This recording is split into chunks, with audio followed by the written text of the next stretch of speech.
When dealing with anxiety, the Bible does give us a guide to how to overcome anxiety in our mind, because a lot of anxiety for us springs from the mind, from our subconscious, which we have to start attacking and targeting. It's going to take work.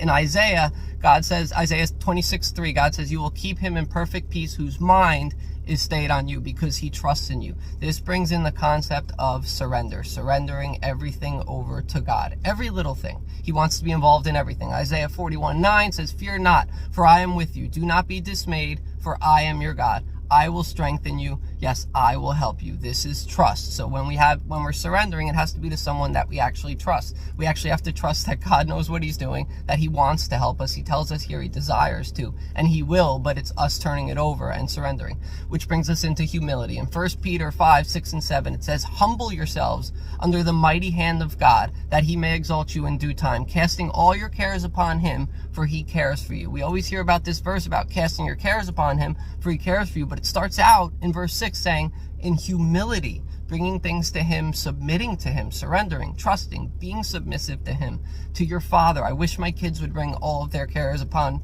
me, because I would care for them. I desire to help them. God feels that way about us. And then we always know Philippians 4:6-8, God tells us to be anxious for nothing, but in everything by prayer and supplication with thanksgiving, let all your requests be known to God, and the peace of God, which surpasses all understanding, will guard your hearts and minds in Christ Jesus. So here we see praying, supplication, which means humbly bringing things over to God, and earnestly over and over again, let our requests be known to God.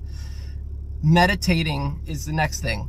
It tells us to meditate on the things that are true, noble meaning things that are morally good as well, morally exalted things, just, whatever's just, pure, things that seeing the world the way God sees things, good report, meditating on positive things, good news, virtuous things, praiseworthy. This is meditating on the good. You hear every self-help book about thinking of positive, being positive. This is in the Bible, being positive, and with God, we have reason to be grateful and positive. The last thing is gratitude.